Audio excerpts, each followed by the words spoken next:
Hello, everyone. Welcome back to the final edition of the WNEP Sports Spotlight. We've gotten through an outstanding high school football season here in 2025. Looking forward to another great one coming up next year. As always, thanks for joining us each and every week. I'm Sports Director Steve Lloyd, along with Courtney Harrison. Eve Hernandez is back from her assignment last week.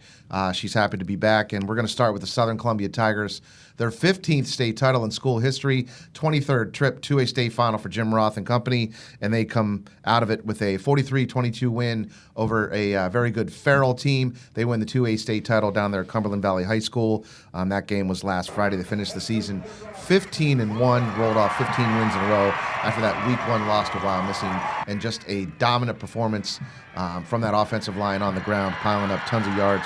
Braden Andrews, Grady Garcia and company, Joey Williams, and then obviously, their quarterback and Aiden Hockenbrock had a great game there. Great game plan from Coach Roth, and another state title for the Tigers. And they celebrated with a parade, and then obviously the school pep rally inside the gym. And they're used to doing this. They've done it now 15 times. So congratulations to Southern Columbia, another state title. Yeah, 15 was the magic number there for them this season. 15 sounds good. 15th state championship, 15 wins in a row. What a game! I think. Eve, you and I were both there. I think we were a little concerned right out of the gate. Oh, yeah. Right with that kickoff return that Farrell came back and answered, and we were like, uh-oh. We were a little nervous. I'm not going to lie. I think we were chatting on the sidelines. But as soon as that fumble happened, the fumble and the recovery, I think that really changed the tone. I mean, the defense really stepped up after that, giving the offense the ball back and allowing that three-headed monster trio running back group to really just take over and put up 6 touchdowns. Mm-hmm. Yeah, we know how athletic Farrell usually is, so to return that kick and go up 8-6 really kind of tells you something about them. And normally Southern doesn't give up anything on special teams. Right. So they were probably a little shell-shocked, but from there they kind of just rolled to another win. Yeah, definitely. The defense, outstanding performance. Like you said, after that turnover recovered by the defense, they stood up and did exactly what they needed to do. Farrell has a really good running back in Joellis Johnson. He is a Nebraska commit. They held him to just 18 yards in this entire game. Huge. That was something that, Coach Ross said after the game that I really liked, him saying. He said this team had a lot of, Division I commits, whoever. We didn't let the noise get to us. We didn't maybe not have those kids on our team, but when you have Jim Roth on your sideline, obviously that's a huge advantage no matter who you're playing against.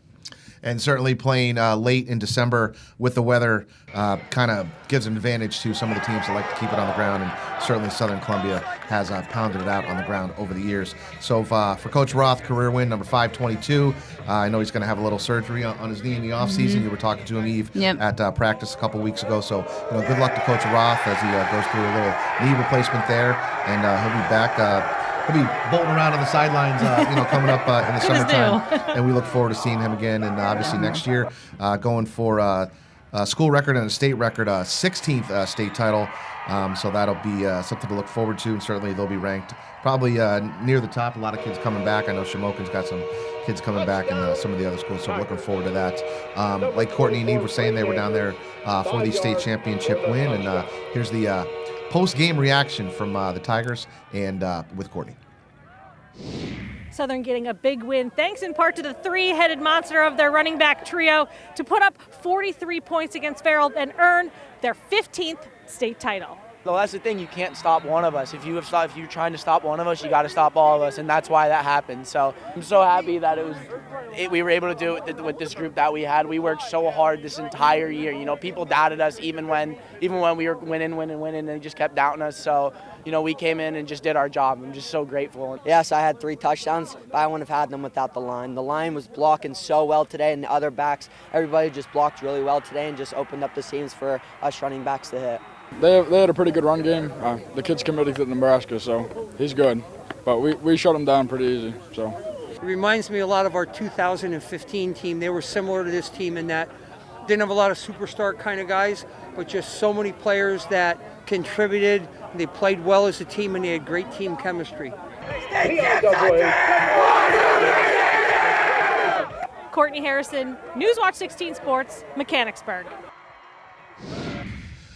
All right, thanks for that report. An outstanding season. Just final thoughts on the Tigers and losing that first game of the year against Wyomissing. They kind of, plug and replace and fix some things. And, boy, do they really turn things around those final 15 games. Yeah, and you know what? There was a lot of emotion at the end of this game. And I think it had a lot to do with what happened last season. And I feel like Southern Columbia, they're expected to win with this type of program. They're expected to win. I think this group of kids was so overwhelmed and appreciative of the hard work that they put in the offseason and the hard work they put in to get here, and to see the tears flowing. It was kind of nice. It was raw.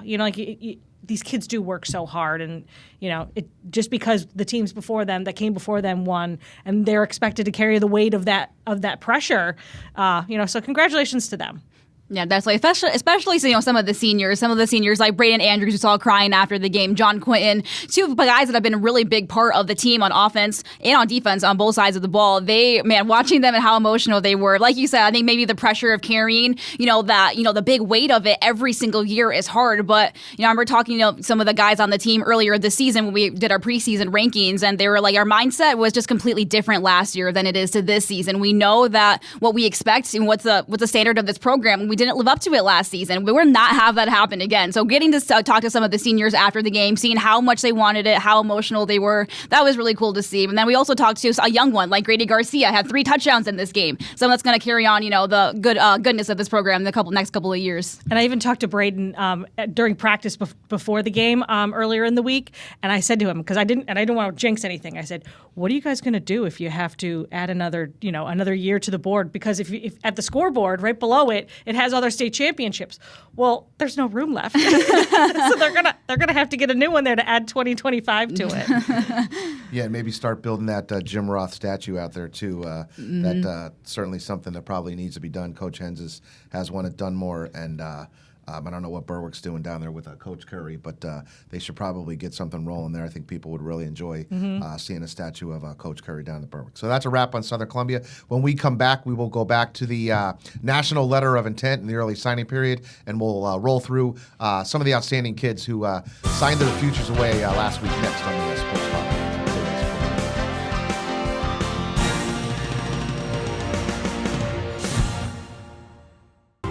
The Wilkes-Barre-Scranton International Airport, AVP, is your gateway to everywhere. Start here with safe, convenient, terminal-connected parking, quick check-in, and short lines at TSA. Fly on American, United, or Breeze Airways and connect to destinations throughout the USA. You can go nonstop to Chicago, Washington, D.C., Philly, or Charlotte. It's that easy. When you return, there's quick baggage claim and parking nearby. You're on your way faster at AVP.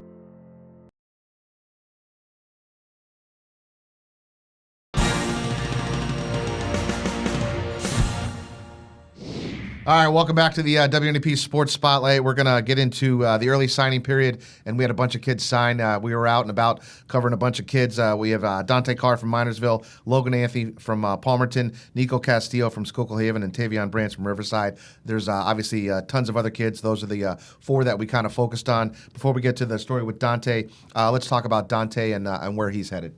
Man, what a career, what a high school career Dante's had. We knew about this, him committing to UCF, late last season, but I think he really did a number and proved himself again this season that he belongs, or he should be a D1 athlete. Great numbers, great kid. We're looking forward to following him along, I think. Yeah, and head coach Scott Frost, obviously the former quarterback with Nebraska, is the head coach for UCF, and Dante heading down to the Sunshine State. It's going to be a little warmer than up here in PA, and he's looking forward to it. I believe he's heading down there somewhere around the first week in January. First week of January is what he told me when I got to talk to him. I remember talking to him when he committed to the program also back in the summer. He said, Scott Frost and their quarterback coach, Mackenzie Milton, was a big reason why he wanted to go to UCF. 2 quarterbacks. Scott Frost was a national champion at Nebraska. Mackenzie Milton played for UCF as a quarterback and then was coached by Scott Frost. Really good offensive minds for Dante to learn from. And I remember watching the first time I seen Dante Carr play. I remember it was an October game. It was last season. It was a Thursday night game. They were playing Schuylkill Haven. And that was the first time I had ever seen Dante play. I was like, wow, he is the best athlete on this field. I was absolutely, completely impressed with him. And then getting to see him play, the next couple of times over, the season and this last season too. Just absolutely incredible person and athlete to watch. And then getting to talk to him, he's so humble. Getting to talk to, Coach Franz and seeing everything that he's helped him with over this process of committing. It's been And wow, just really humble kid and really, deserves it all completely to go to this big program. Yeah, I know he's kind of dealt with some injuries on the basketball floor, and certainly the Battle Miners. They're going to miss him this wintertime playing some hoops. So earlier last week, Eve was able to head down to Minersville inside to the library there for the signing with Dante Carr. And here's the story from Eve Hernandez. Miners quarterback Dante Carr put pen to paper, affirming his commitment to the University of Central Florida. Carr committed to the football program back in the summer and will join the campus as a freshman this spring. They see the potential in me, I see the potential in them, so that's just something that gets me really excited. Carr's prolific career as a Battling Miner ended with one District 11 championship, a career 5,890 passing yards, and a total of 136 touchdowns between the air and the ground. They want their quarterback to be athletic. So, that's what I love. Coach Milton, their quarterback coach, was up and he had the same thing, talk about they love the athleticism, they love being able to move. So it's a lot like us, obviously a lot more in depth, but he's going to fit in perfectly there. It's the coaching staff, the potential they have and the potential the team has is just something that's really special and something I want to be a part of. I'm far from being a fully developed quarterback. It's every day you get to go and compete, so you can't ask for anything else. And as a cherry on top, the school announced that it will retire Carr's jersey, just the fourth retirement in school history. He's like nobody else. Best we've ever had here, and probably the best person we've ever had. So a lot goes into it, and it's great to announce it. It's great for him. It's great for the community too. It's awesome. That's something I really wanted. I really worked hard for, and to finally have it is something that's really cool. I wouldn't want to do it anywhere else and with any other people. Eve Hernandez, Newswatch 16 Sports, Schuylkill County. All right. Thanks, Eve. Thanks, Dante. Congratulations to him. As we move forward now, we're going to go to some of the linemen, and one of the big ones is down there in Palmerton, the Blue Bomber, Logan Anthony. He signed his national letter of intent to stay in the Big Ten. He's going to head out to Piscataway, New Jersey, played for the Rutgers Scarlet Knights there, and Coach Greg Schiano.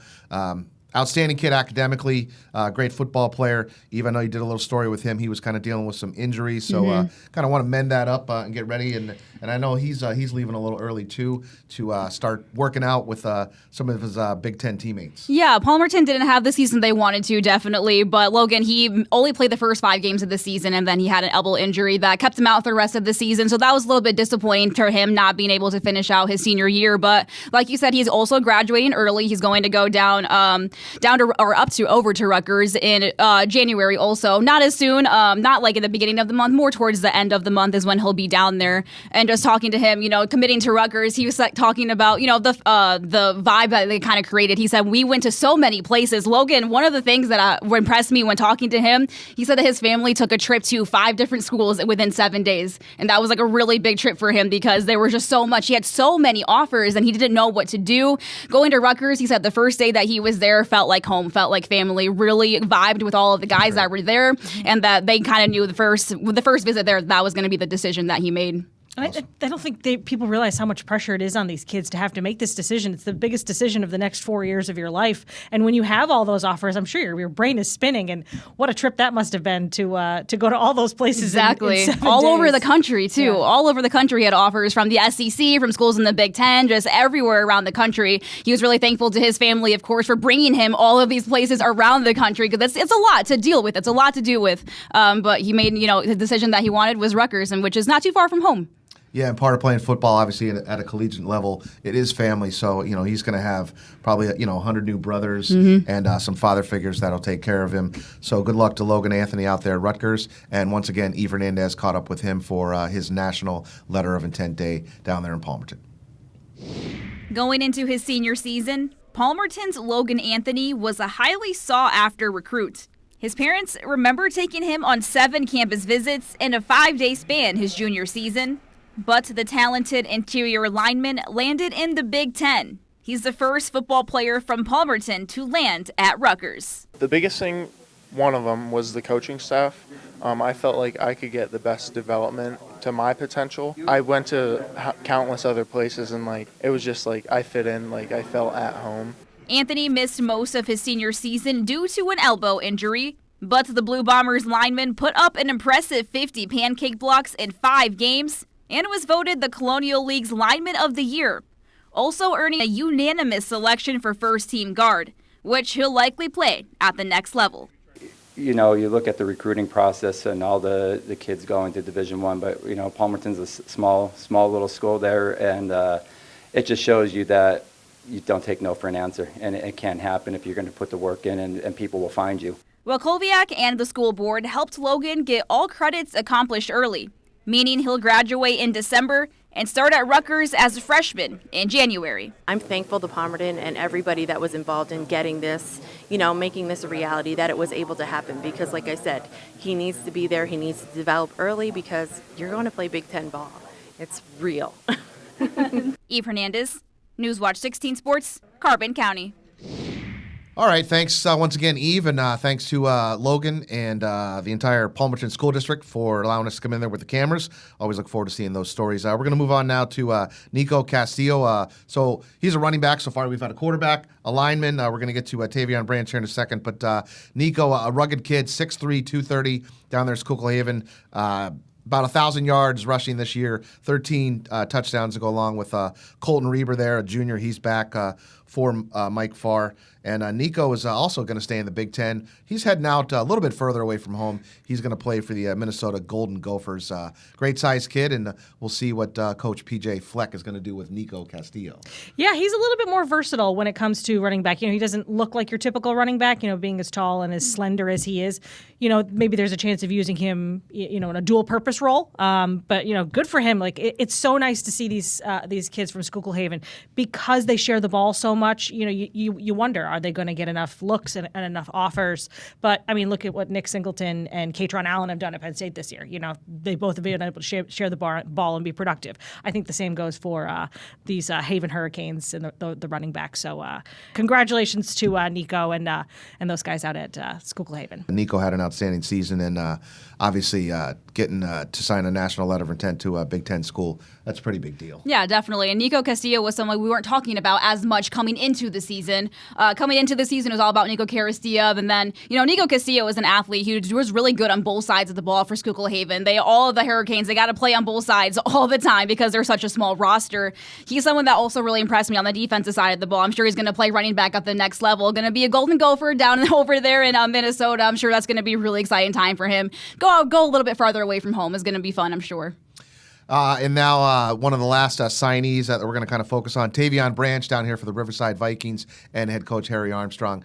He's going to go to the SEC, Auburn commit. Kind of a little surprise as Tavion kind of switched around a little bit, but Auburn, coming in with a new coach, a new coaching staff, and Tavion has landed in the SEC, and that's pretty cool for him. He'll be surrounded by a lot of outstanding athletes and great coaches there.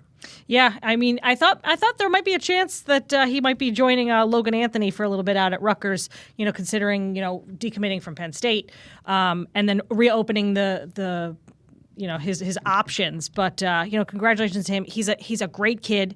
He's a great lineman. He's solid for whomever he wanted to decide to play for. But I think Auburn was a little bit of a surprise.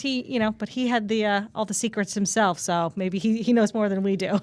Yeah, and obviously Tavion and his family, just kind of getting caught up in the NCAA schedule. Mm-hmm. These coaches moving around, and like you said earlier, Courtney, these families and these kids just trying to make these decisions. It's a lot. In their landing spots and where they want to go and start their futures. And then obviously you have the portal.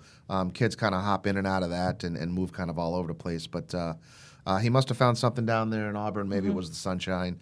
Maybe it was the SEC. But best of luck to Tavion Branch. And we've covered him a lot over the years. And he had another great season there for the Riverside Vikings. So that's a wrap on the letters of intent. And when we come back, we're going to talk a little Penn State football. They now have their 17th coach in Penn State football history, and we will announce to you who that is when we come back on the Sports Spotlight.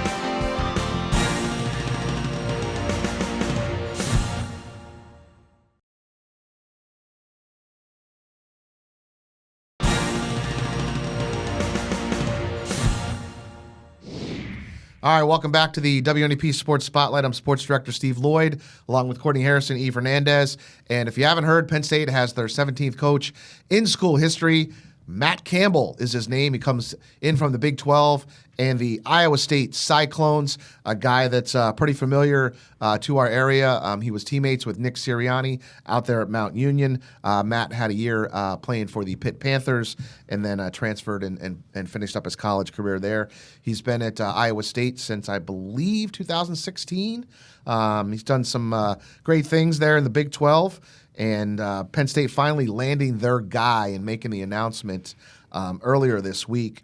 So congratulations to Coach Campbell, very emotional Coach Campbell. Mm-hmm. And I believe this is kind of his landing spot. 46-year-old guy. Mm-hmm. So I think Penn State's kind of hoping that he's here for a long time. Yeah, yesterday was a great day. This press conference yesterday was an hour long, which I really wasn't expecting it. But there was so much to cover and so much to say because this process between James Franklin leaving in October to now, this here in the first week of December, there was a lot of time in between. Pat Kraft had talked about we were trying to find the right guy, and somehow along the way we were able to connect. And Pat Kraft even said, like, I got on the phone with him this one night, late night, and he said, I hung up the phone and I said to my wife, we got our guy. This is the guy. We want him to be here. He's passionate. He's enthusiastic. He wants these kids to succeed. Campbell also said that his group of kids this past season at Iowa State, none of them had a GPA lower than 3, a 3.0, which, it's a huge thing. You're going to school. You're trying to get a degree. And I think that's been something that Penn State is always focused on. They are student athletes. They're students, and then they are athletes. So I think Campbell brings that same message that Penn State wants. But man, he has all the passion and all the enthusiasm. It was hard not to feel like, yep, I get it. This is our guy. And having his family there, it was pretty cool. He did also mention that he's from Ohio, and this is the closest they'll be to his parents and his wife's parents, 2.5 hours, 3 hours. So he's looking forward to having both of their families be able to come and be at the game and making it a whole family affair. I'm going to take a second. It's been a whirlwind. I'm going to say this. I'm humbled, honored, grateful to be standing before all of you, this world-class university, this world-class athletic department, and truly one of the greatest football programs in the world. And it's an absolute honor to be the next head football coach here at Penn State University. The last 5 days have been a whirlwind. They have been. And as fate has it, it's this full circle moment in my life, our family's life, this young boy that grew up in Massillon, Ohio, and all you heard about was Todd Blackledge. It's a dream come true for me. It's one of the greatest honors of my life, and I couldn't be more grateful to be here. All right, so you can kind of sense the emotion in his voice, and Coach Matt Campbell is now going to be leading the Nittany Lions. Oh my gosh, very emotional Matt Campbell, but a proven winner also in everywhere that he's been in his career. A couple of stops before he was at Iowa State, but being at Iowa State for the last 9-10 years, like you said, Steve, he's made them a contender in the Big 12 every single season. He came into the season ranked. They kind of fell out of the rankings, halfway through the season. Iowa State didn't have the best season this year, but a proven winner, 170-70 coaching record overall for Matt Campbell. Those are pretty good numbers. That's someone that Penn State is gonna need in this Big 10 to really just try to take the program from what it was and try to elevate it just a little bit more. Try to compete with those Ohio State. Michigan's a little bit on the downside now. Can Penn State get back to that level that they were last season? I think Matt Campbell is the guy for that. Yeah, in Indiana right now, a lot of experts are kind of picking them to win this whole thing with Curt Cignetti. So let's dive into a little more with Coach Campbell. Courtney was out there for the news conference, and here's the story on the new Penn State head football coach. A new era of Penn State football begins. Matt Campbell taking the podium as the 17th head coach of the Nittany Lions, enthusiastic to get started. From this day forward, we're going to wake up every single day in this football program, and we're going to build championship habits, demand discipline at every corner, and demand, most importantly, togetherness. Selflessness and togetherness. One team. Terry Smith has been the interim head coach since James Franklin was fired back in October. But Smith isn't going anywhere. Smith will coach the team in the Pinstripe Bowl and then remain on staff. And Coach Campbell wanted to make sure of that. as soon as we got into discussions about this job, it was one of the first questions that I asked is, boy, I would really like to keep Terry. What do you think? And it was a resounding yes. So the fact that Terry wants to stay and wants to be a part of this, I couldn't be more grateful. I really mean it, to work hand in hand with him. The first line of business for Coach Campbell will be to get a gauge on what his team will look like for next year, and that's current players and those new recruits. First and foremost, period, is to get to know the young men in this program. Trust. Oh, buddy, if you want to win, if you want to have real success, trust has got to resonate from top to bottom in the program. And it starts with the player-coach relationship. Courtney Harrison, Newswatch 16 Sports, State College. All right, thanks a lot, Courtney. And in that story, you were able to briefly talk about interim head football coach Terry Smith. So Coach Campbell is going to retain Coach Smith. So that's kind of a good thing for the Letterman's Club, and I think a good thing for some of the current players on the roster to kind of stick around and ride the coattails of Coach Smith and then play for Coach Campbell. Yeah, and I don't think what most people know is that Campbell and Smith have had a relationship prior to this. They've worked together prior to this, so they have a working relationship of knowing, how each other functions, the goals of the team, and these Nittany Lions are really behind Coach Terry Smith now. Why not? Why not keep him on and help guide the program into the next era? And this next era is going to have some road bumps, some things along the way. You had all those players decommit that were committed to Penn State. You've got the transfer portal, ready to open. Are you going to lose guys? There's a lot of unknowns that I think Coach Campbell has to jump in now and really form those relationships with the players that he's hoping to keep and take them on hopefully another a national championship run, starting next season. Yeah, and it's almost like the professional leagues right now. You kind of need a GM. Maybe Coach Smith kind of moves into that category a little bit. You got 105 kids, and you got $30 million that you're going to spread out amongst this roster. So you really kind of need a general manager to kind of handle all that stuff. Let Coach Campbell coach. Somebody's got to kind of deal with that. And a little news also coming out of Penn State. They've accepted a bowl bid to play at Yankee Stadium on Saturday, December 27th. That game on ABC right here at noon, the Pinstripe Bowl, and they are playing ACC team and Dabo Sweeney and his Clemson Tigers. So Big Ten and ACC, they will duke it out in the Pinstripe Bowl, and Coach Smith will coach in his final game after lead the team to a 500 record and become bowl eligible. So a little gift for Coach Smith. That's going to be kind of cool for him to, run out onto Yankee Stadium, the hallowed grounds there, all those World Series championships, and see if Penn State can get a win and finish the season 7-6. That's 13 games. Last year they were 13-3. So a few more games, a few more losses, but all in all, a tough season for them. But they seem like they're kind of back on a better path. Yeah, absolutely. And, this is only the second all-time that these two teams are meeting. I think I saw 1988, New Year's Day 1988 was the last time these two teams played, and Clemson, I think, rolled 35-10. So hopefully Penn State can do a little bit better this time around and even things up. I don't know when Dabo's bringing his team north, but I'm sure it's going to be a lot colder in the Bronx than it is down in Clemson. It's probably very warm, I would imagine, in the month of December down in Clemson. Maybe a little bit of advantage for Penn State there, with the weather and all. But big kudos to Terry Smith for getting the team here to this point, to being bowl eligible. Like you said, Courtney, the guys completely rallied behind him after the departure of James Franklin. Keeping him on staff, I think, was really important to a lot of the players, a lot of the Penn State hopefuls over there. Keeping him on staff, he was a guy that got a lot of attention for other schools for head coaching jobs after the job that he did, here this season. So keeping him on staff is a big win for the Nittany Lions, I think, and definitely looking forward to the Pinstripe Bowl to see what they can do against Clemson. It'll be a cool location. All right, so now we're going to jump down to Division III, and we still have a local team playing the Susquehanna Riverhawks. Wow, a big win over Eastern, 29-zip. They will now play another familiar foe in Johns Hopkins. That game Saturday, December 13th. Also kick at noon in the NCAA Division III quarterfinals. So Susquehanna, wow, what an incredible run.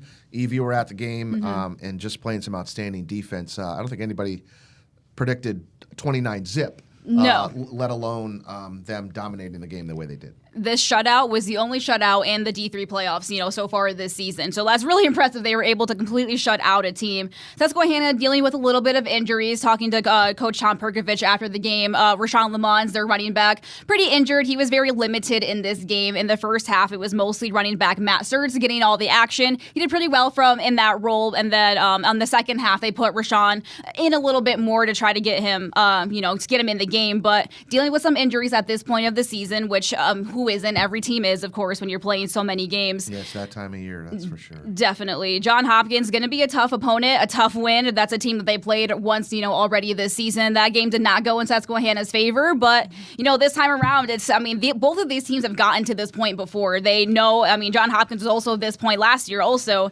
they know what to do. They know it's going to be tough on both sides but hopefully Susquehanna can get a little bit healthier and get a win on Saturday.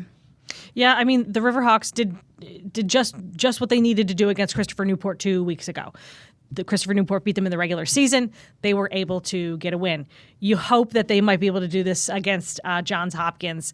That was a tough game. I was there for that game. It was hot. It was gross. You're dealing with that weather. Now we're flipping the switch and making it bitter, bitter cold. So, you never know what can happen. But, hopefully the Riverhawks can rally as they did against Christopher Newport a couple weeks ago, and we'll wish them all the best of luck to put something together and get another win to get back to the next round. Yeah, absolutely. Good luck to Susquehanna. So now we move to D2. The Kutztown Golden Bears. They won again. They're now 14-0 in the season after beating number 24 Frostburg State 51-29. That game was at home. And they'll be home again Saturday the 13th. Kick 3:30, that game on ESPN Plus, and they're now playing number 2 Harding. That's in the NCAA Division II National Semifinal. So the Golden Bears undefeated. Wow, what an outstanding season they're having. Just a dominant performance at every level, offensively, defensively, special teams, and Kutztown on the verge of maybe playing for a national championship. Yeah, putting up 51 points is huge, especially this time of year. You don't really expect that from a lot of teams. You really kind of expect the games to be a little bit closer, a little bit tighter. Yeah. But, man, they rolled. They stepped up right out of the gate in that game. I was kind of following along online watching. But, great win for Kutztown. I think we're kind of partial, but, Yeah, I think when you get to this point of the season, they get a lot of support and a lot of pull from the rest of the schools in the PSAC, like a Bloomsburg and a Lock Haven and a Shippensburg and an East Stroudsburg. I'm sure Coach Terwilliger, was pulling for the Golden Bears. That kind of really represents the conference and how great football is here in the Northeast. Yeah, absolutely. I even saw Andre Reed, tweeting out and pushing some good lucks and congratulations to this guys because, Andre Reed was a Kutztown grad. So, the stadium is actually named after him. So, pretty exciting that the focus comes back to the Golden Bears. Yeah, an outstanding NFL career there with the Buffalo Bills and playing in some Super Bowls and supporting the, his alma mater, Kutztown, as they, have another game at home. So it'll be a packed place down in Kutztown there between Allentown and Reading on Saturday. Kick a little bit later, 3:30 on ESPN Plus. So check it out. Kutztown. Looking for another win. Be undefeated is really hard in any level of the sport, but especially in college football. Having an undefeated season, kudos to all of the Golden Bears for coming together, doing what they have to do on all sides of the ball. You have an undefeated season, you can tell everyone at every level is on the exact same page. We'll see how far they can go. Hopefully they can, go all the way, but playing in the semifinals, that's a big deal. Congratulations to Kutztown for getting this far. All right, when we come back, we're going to run down our plays of the week. We have 13 of them. So we're going to run through each of them, and then Courtney, Eve, and I, we're going to pick our favorite play. That and more when the Sports Spotlight show returns. So stay with us.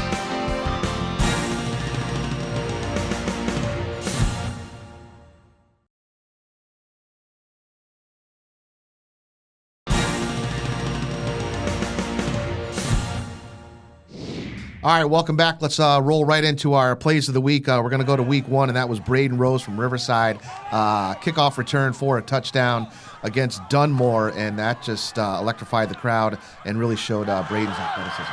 Absolutely. He really stepped up for the Vikings this season, and it was nice to start off the season with our play of the week being this one.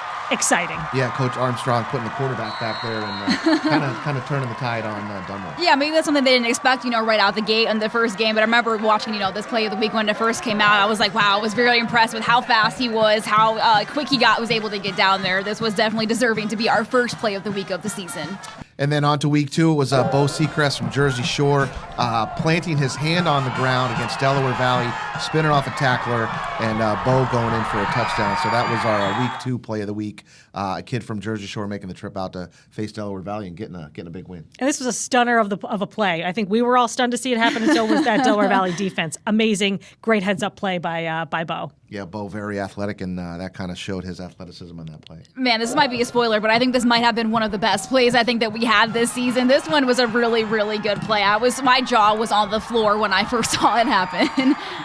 Yeah, and then into week 3, I believe it was a Thursday night game. It was Pocono Mountain East and Scranton, and the player was Amari Green from Pocono Mountain East. Touchdown run, spinning out of tackles, twisting and turning, and it looked like that was about an 80-yard TD run. Eve, I think you were there shooting that game, and as soon as I saw that, I'm like, that's our play. As soon as I saw it happen in real time, I was like, that's our play of the week, too. I sent it to you right away. You're right. It was like an 80-yard run. That was incredible to watch. Yeah, and Amari, one of the keys for East kind of making a rebound and having a good season. Yeah, absolutely. And like I said, I think we all collectively were like, that's it, no question.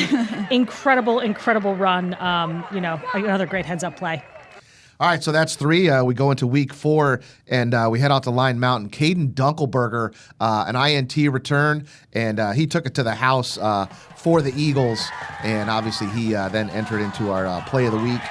So for Line Mountain, they had an outstanding season. They kind of lose in the end there to Lackawanna Trail, but Caden Dunkelberger getting into the highlight there for the play of the week. You're right. Dunkelberger, Line Mountain had a great season, but Dunkelberger was a big part of it. He was a big part of it. And I think this was one of our only defensive plays of the week that we had, so definitely well-deserved.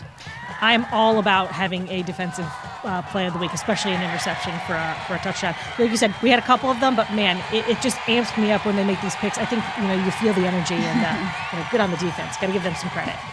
And now on to week 5, and it was Charlie Spicer and Courtney shot this video. This was right from the get-go, 99 yards, and he's running right by you on the sidelines. Our next WNEP play of the week. Yeah, I finished shooting the touchdown. I shot the scoreboard, and then I instantly texted you, I have the play of the week. It was incredible. That really set the tone for the game, and that was the upward swing for Prep, I think, at that point. I was going to say, what a way to start a game. Just a punch to the mouth right out the gate. Incredible play. So that was our week 5 play, and then we roll into week 6. I believe our producers are telling us we picked 3 or 4 plays, but I think we settled on Tevin Williams, the outstanding quarterback for Williamsport, all his athleticism, and this was just a crazy touchdown run, making different cuts. He got to the edge of the sideline, bolted back to the middle, and he took it to the house. For a touchdown against Jersey Shore. Yeah, when you have to go, east-west rather than north-south, you're really working. You're really working for it, and kudos to him. He had a great season for Williamsport, and it's nice to see. We can mention some of these kids that didn't go far into the season, or some of these teams that didn't go far into the season. Give them credit where credit is due because they all did wonderful things, especially this. Yeah, I didn't write down the final score, and Eve, I believe you were at the game. Was it 69-42? Yes, it was 69-42. Very high scoring. Like that was the most points that Williamsport has scored all season. They were playing Jersey Shore. They knew they were going to need to score the points. Tevin Williams, watching him that game, he wanted to win more than anyone on that field. He was making plays all over. Really athletic, fun kid to watch. And then on to week 7, it was Logan Goad and Colton Reber from Schuylkill Haven. Combo play making an interception. Kind of reminds me of the Monday night play, the Chargers against Jalen Hurts. A little tiptoe there and making the pick. So a play of the week for those 2 players from Schuylkill Haven. Yeah, it was great. It was great to see. You have to be, when you're on defense, you have to be aware of these things. And we're not even going to talk about the Eagles right now. That play. Saw you roll your eyes, Courtney. Still a little salty about that one. Can't throw that ball. Not in that spot. No, but man, this, like you said, this looked just like that. And, it was great for the defense to combine on this play. Yep. And both of them earning their kudos for the play of the week that week. We weren't going to talk about the Eagles, but they do have the Raiders, and they have 2 games with the Commanders and the Bills. So 3 out of 4, they got to win 3 out of those. We'll get they'll to be that. fine. We'll cross that bridge when we get there. They'll be fine. So Logan and Colton kind of getting into the play. Of the incredible week, play. Good teamwork and good effort to get that ball secured there. Definitely. Then we go to an amazing catch in week 8. It's Lucas Lepresto from Pittston area, and this one I believe he secured with his legs. Yeah, it was like the arm, That's crazy. the arm and the leg. I don't know how he caught it because he landed right in front of me, and I'm like, did he just catch that? He did catch that. It was incredible, and holding onto the ball and having that awareness to hold onto the ball, great catch. Now, our cameras, we do have color viewfinders, but they're like the size of your credit card. Yeah, very small. So we can't really look at it on a gigantic HD 64-inch television until we get back. So even if you went back and rewind your video and you're looking at it, it's kind of hard to specifically see what you shot, but you kind of knew at the time that you had play of the week. Yeah, absolutely. And he's had lots of great catches this season, lots of great plays, but we had to get him in here with this one for sure. And then we go to week 9 and we stay down in Taylor and Riverside. It's Jared Jackson, the wide receiver. He spins out of a control from some of the Old Forge defenders, and Jared races in for a touchdown. So that is our week 9 play of the week. That happened right in front of me. That was kind of crazy. I think I texted you. I'm like, I think I have a play of the week. We get excited about these things. Very excited. Yeah, Jared had a pretty nice season there at wideout. He kind of came on the forefront, I think, in some of the scrimmages early and in the Super 16 preseason rankings. Really a kind of a guy that Braden Rose kind of liked to go to. Oh, yeah, definitely. Good hands. This was a great play, too, watching him spin out of that tackle. That was he's a pretty fast kid, pretty fast receiver. Usually when we have these plays or someone spinning out, it's usually a running back, someone that's got a little more weight on them. But kudos to Jared Jackson being able to get out of that tackle still. And then in week 10, still in the regular season, this is kind of a trick play. It was Cole West lining up at quarterback in the Wildcat, and he actually threw the touchdown pass to the other quarterback who wasn't playing quarterback at the time, Chase Zimmerman, and that really confused the prep defense, and it was good for the North Pocono touchdown, and that was the game-winning play. That was the game-winning play for North Pocono to secure District 2. That was an incredible play. I remember I was in the corner of the end zone watching it happen, and Chase Zimmerman was like right next to me, just watching him make the catch and falling to the ground. I was like, what just happened? I saw Cole West in the Wildcat. Usually when Cole West is in the Wildcat, he keeps it and he runs. Did not expect him to throw a pass at all. This was a great play. Yeah, whoever covers the quarterback when they go out to line up? Nobody. I guess they didn't cover him on that play either. No, but you'd think that we would try and maybe figure this out, especially after when the Eagles did it in the Super Bowl in 2017. That's when that's when they started making these trick plays. You see more of these trick plays happening in college and high school, and I guess now we will look to cover the quarterback. Anyone should look to cover the quarterback at this point when you're trying to win the game. And I do believe I told this story earlier in the season, Coach Dolan. I mean, he maybe had a similar story with you. We were getting ready. I don't know if it was the Dream game. He was the coach. Maybe it was just a regular season game or something. And they were running this down, out, and down play. He called it Z28. And I'm like, are you okay with me shooting this? Yeah, I don't care, whatever. And he remembered that. And he came down to me. I was down at like the 30-yard line. He's like, Steve, get ready. Here it comes. And they ran it, and it was good for a touchdown right in front of me. And he was laughing. He was high-fiving me. I was like, wow. I love his enthusiasm. So, yeah, play like that. That's out of the Greg Dolan playbook there. Week 11, this might be the best one. I know it was very windy that night down in hometown. But Nathan Hillard, a 50-yard field goal for Tri-Valley. They win it 3-zip. The kick was in the third quarter. Courtney, you jumped on this early. Dan Taransky shot the video. Coach Sampson got the bucket. The bucket of Gatorade. Oh my gosh. That night. But the wind was crazy that night. It was. We had said going into that week, how the heck is anyone going to do anything in this weather? Because it was so windy and obviously a 3-0 game, but this 50-yard field goal it was a school record. So of course I said we have to put this in. Like the kickers deserve some love too. 50 yards is a lot for a high school a kicker, especially. We're gonna spot it at the 40. Go ahead. Oh, that's crazy. Can you imagine what was going through his head? He's like, well, what? Well, here we go. He nailed it. He nailed it. Yeah, it was a great play, and we don't often get kickers in the highlights Not very even much. In the highlights. This one deserved it, and we had to give Dan some kudos for that. First of all, we want to thank Dan and all the photographers. Dan worked pretty much every week. Yep, Dan, Mike. And it was freezing down there that night, but that was an incredible shot that he got. I mean. The perspective from where he shot that from, it was perfect. Kudos to Dan. So we should maybe make like a plaque or something. Like the Dan Taransky photo play of the week. Yeah. So that's Nate Hillard from week 11 there. All right, and now on to week 12 and a special player, Zakem Clinton from Shamokin. Just an amazing touchdown run. He was in a pack of players. He spins out of that. He spins out of another group, sheds a tackle, and races, it seemed like, 70 yards for a touchdown. We saw it all season long, but on that particular play, that was the WNP play of the week. The athleticism and the balance, and just to be able to spin out of all those tackles. Like watching this play happen, I didn't know where he went. He was swallowed by the line, and then he just appears. He sheds a couple of tackles. He always got his signature stiff arm that he did, and then to finish off the play with a touchdown was just absolutely incredible. As soon as I saw that one, also, I knew that was going to be our play of the week. He has put in the effort to make these plays all season long. This one was probably the best that I had seen him all season long. Really exciting. Like you said, all of a sudden it's just like he parted the seas and there he was and off he went, and I don't think anyone had time to react. So that was Zakem in week 12. So week 13, we wrap it up with Brady Schomper, the Williams Valley quarterback. Touchdown pass for the District 11 2A title over Schuylkill Haven. Mike Cholko shot this, and just a thing of beauty. It's like he just dropped it out of the sky like a lemon drop in for the touchdown.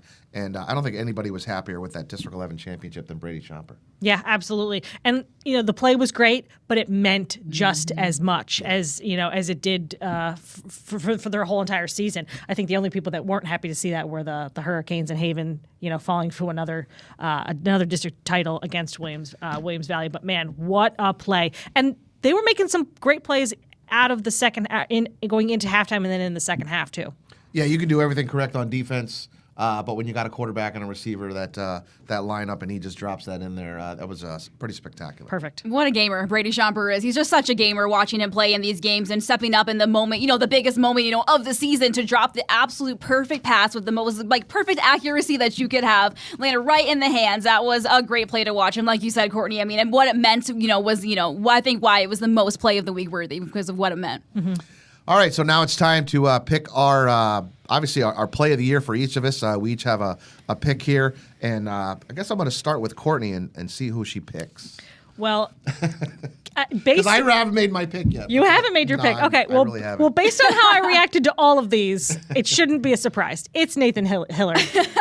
Man, that was so exciting, and we have to give our kudos to our kickers, because I don't think I've ever seen a 50-yard field goal in high school football in all the years that I've been here. Great job. That's my play of the year. Eve, you got one? Oh, I have two that I'm trying to decide between. Okay, well, you only get to pick one. I know I only get to pick one. I will tell you the two that I'm between is the Zakem run and the Bo Sechrist run, where he spins out, has his hand on the ground, and is able to still get a touchdown. I shot the Zakem Clinton one, so maybe I'm going to go with that one because I seen it happen, and I had never seen something so crazy this season. I think I'm going to give it to Zakem, but that Bo Sechrist run, definitely a close second. All right, so we have one for the Nathan Hillard 50-yard field goal, and the other one is Zakem, the Shamokin touchdown run. So do I go off of those and we'll each have one, or do I break the tie here? I think I'm going to go off the board. The play I liked the most was the Tevin Williams Williamsport quarterback run. That was a good one. That was amazing. That was great. He was twisting and turning, showing his athleticism. Zakem was pretty good in Hillard field goal. So those are our three, and maybe we'll throw that up online and let the fans vote and who they think the play of the week was, or play of the year for a good idea. Sports Spotlight. All right, when we come back, we're going to wrap this up with the Super 16 countdown. We will run down the final 16 teams here and the final countdown for the 2025 season when we come back.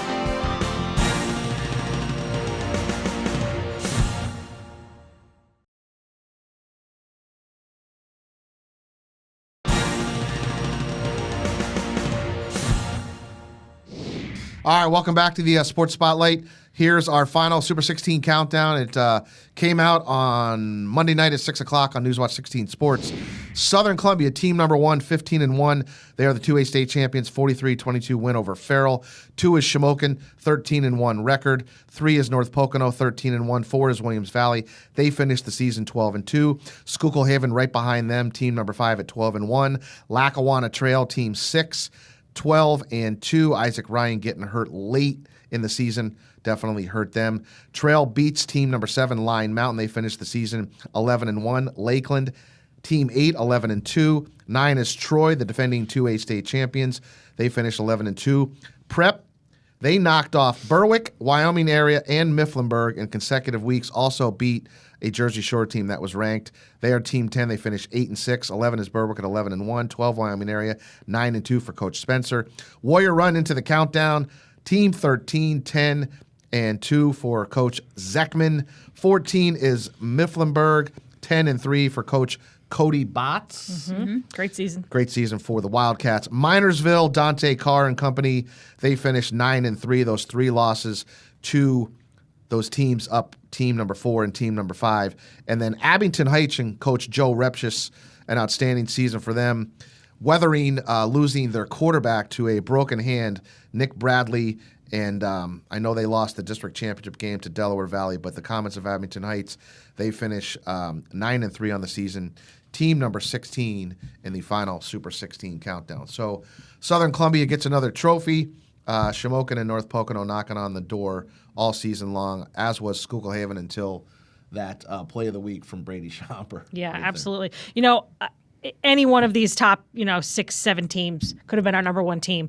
It really just came down to who played the longest, and that's how you win state championships, and that's why you're the number 1 team. Yeah, and if you really look at Scranton Prep, and they don't play Canisius, and they don't play another prep school from Maryland, and they put some different schools on there, and Will McPartland's healthy. It might not be 8-6. They obviously ran into a buzzsaw in Northwestern Lehigh again in 3A, and they obviously lost to Avonworth in the state championship game. But a lot of people say, why 8-6? Well, they knocked off like 4 or 5 teams in our Super 16 countdown. Yeah. So tough non-conference schedule there. The Dogs, that was their only loss of the season. That ended Wyoming area season, and then obviously Mifflinburg. So I think next year, from what I'm hearing, Berwick's got some kids coming back. North Pocono's got Cole West. Shamokin still has Logan. Yep. We haven't really talked about him. And you cannot count out Southern Columbia. And and we also have all these district reclassifications that might factor in, where some of these teams land at the end of the season next year. So there's a lot to look forward to next season. Yeah, and kind of a gentle surprise is maybe the Lakeland Chiefs. Dave Pawarchik really talked about remaining healthy and playing all those young kids when they got hurt last year. And I kind of look at not necessarily Notre Dame opting out of this bowl, because I think a lot of players were probably going to opt out, not wanting to play. But if you could build a foundation on giving these kids practice time and playing in a game like that, that's you really can't get that anywhere else. You can't get those live reps. So Dave talked about that going into the season, and they did remain healthy, and they had a great year, as did Coach Jervis up there with Lackawanna Trail. So, Eve, you got any final thoughts on the countdown? A lot of teams from District 2, here in our backyard in our countdown to this season. I feel like that wasn't the case last season. Last season, I think a lot of our Super 16 teams were, District 4, District 11, of course, Troy going all the way. But kudos to all of these teams, man, especially like you said, Lakeland, having the season that they did. That was, one that I really was happy to see how well Lakeland did this season. And then just, like you said, Courtney, with the reclassifications, that was a point that I was going to make too, going into next season, how different that, this countdown could be and this teams and how everything's going to work out. Williams Valley, for example, going down to single A. Berwick is a team that's going up also. So there's going to be a lot of changes in the football realm next season. Not that this would ever happen, but if we made a bracket here, so Southern would play Abington. Oh boy! In a game, that would be something. Shamokin would play Minersville. Yeah. If it made a bracket. Wow. 3 would Mifflinburg and North Pocono. That might be a decent game. That could be interesting. 8-9 would be Lakeland and Troy. Oof. Man, we should pitch this because this would be fun. I don't think they'd want to do that because you talk about people football getting hurt. Season is over. It's we're over. on to the winter sports. Flag football.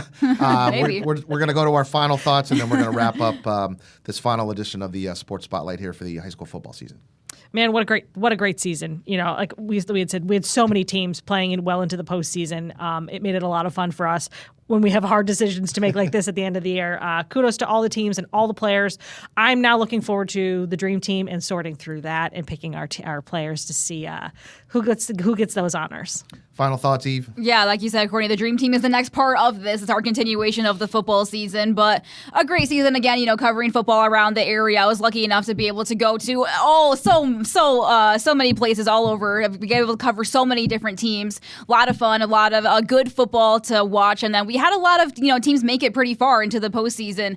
Just the one state champion, which is really all you can ask for, honestly. Southern Columbia, watching their progression of them this season. I watched I think 3 or 4 of their games this season. Watching their progression to win it all at the end was also something that I really liked seeing. It was really cool. Yeah, and kudos to all the PWA officials who spend hours and hours of their free time to give back to the sport of high school football, and they are always cordial with us being out there. Got to stay back from the sidelines a little bit and give them some space and the kids. But shout out to all the athletic directors.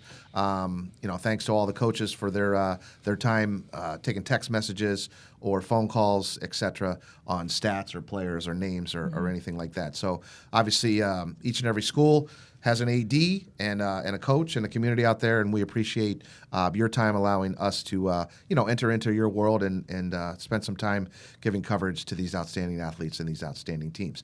So for the final time, Steve Lloyd, Courtney Harrison, Eve Hernandez for the WNP Sports Spotlight. Happy holidays, Merry Christmas to everyone. Everyone have a great year, and we will see you once again in 2026.